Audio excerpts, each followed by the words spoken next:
Hi guys, I wanted to hop on here really quick and talk about something. Okay, I feel like there's another little something that needs to be dismantled, and that is that you must have motivation in order to do certain things. If you take a quick scan of your life, actually just scan the day, just think about today or the past 24 hours. I know you've done a lot, okay? And a lot of what you've done, you did not feel like doing. And you don't even know that you didn't have the motivation to do it until right now when I'm talking to you about it. So think about all of the things that you have zero motivation to do. And likely they've just become habits over the course of time, right?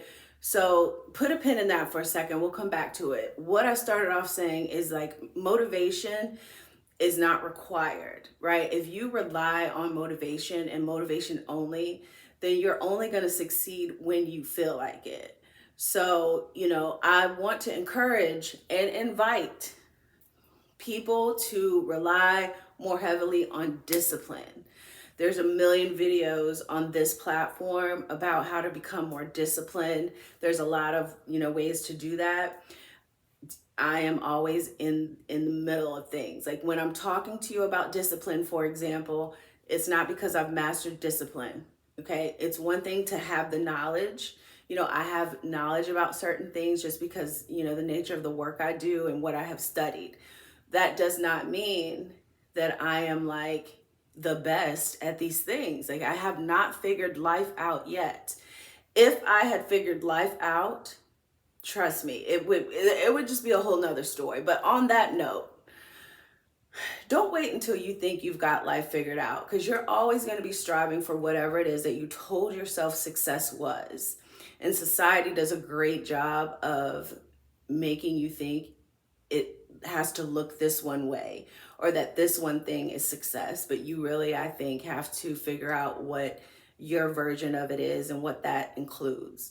I think we're always chasing after feelings or an emotion. For example, you might have some sort of financial goal in mind, and I'm sure it's not just to have money, because money is money.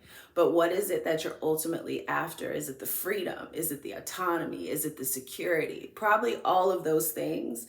But society and the institutions that have shaped you will tell you that that has to look a certain way. So I think it takes a lot of introspection. Another reason why you've got to have a quiet space to kind of like shut down the noise, turn down all the expectations, and figure your own stuff out. Okay, when you think about life, what is it that you want to receive? What is it you want to give? What is it you want to do? Who is it you want to be? Now, that last question there, who is it that you want to be? I would say, be her now. Be him now. Be them now. Okay? What would they do right now? What would they do today? What would they do this weekend? Just go ahead. And there's a couple reasons why I say that. All right. One of them is because I feel like we're always chasing the next thing, which is not a bad thing. If you're an ambitious person and you've got goals, cool. But the other thing about that is if that's in your nature and that's just the type of personality you have or how you were raised or whatever, like you're always gonna have the next thing to aspire to. Always, until you're done with this thing that we call life, you will always have that, right? So that's driving you somewhere, that's keeping you on track somewhere, right? But if you do not learn to fall in love with the journey, then my friend, you are in for a world of hurt. And I can speak from experience on this one. Have I mastered it? No. Absolutely not. Absolutely not. But I do believe you got to make it fun, or whatever you want to make it on this journey, right? If you get that discipline and you get that structure and you know where you're going, which are all things we can work on. Yes, in therapy, but there's other ways too. Okay, back to my point though. If you learn to enjoy that journey, right, then you can experience more joy in your day to day. It's not putting your goals on the back burner, but what's the point of having goals if once you get to one, you're just looking at the next one. You can't enjoy what it is right now. Then it sounds like a lifetime of missing that part. So what I want for you, if you want it for yourself too, is I want you to be able to be more intentional about your day-to-day structure and decisions so that you're not robbed of any joy. So keep chasing your goals. I want to encourage everybody to stay on track with that. But for some of you, that's just already going to happen. You're already going to be striving for the next thing. You don't have to worry too much about that. And when I say that, well, hopefully y'all just know what I mean, okay? Because I'm an advocate for goals and always knowing the next step and where you want to go. And lately, I've become an even bigger advocate for enjoying the journey, okay? That's going to come. That's going to come. Like, your goals are going to come, and you have to have faith that they're going to come. Faith without works is dead, okay? I'm not going to get preachy on this channel, but faith without works is dead. So you have to do the things. I mean, you don't have to. It's a choice. But you get what I'm saying. You get what I'm saying. So anyway, yeah, so figure that out. Figure out like how you can embrace your journey a little bit more, how you can enjoy the day-to-day.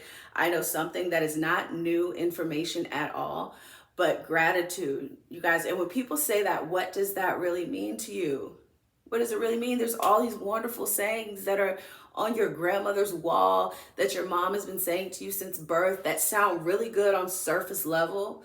They sound very good and very encouraging, but I want you to peel back the layers on that bad boy, because the older you get, the more real these sayings become, and the more like they can apply to your life and just help you in life.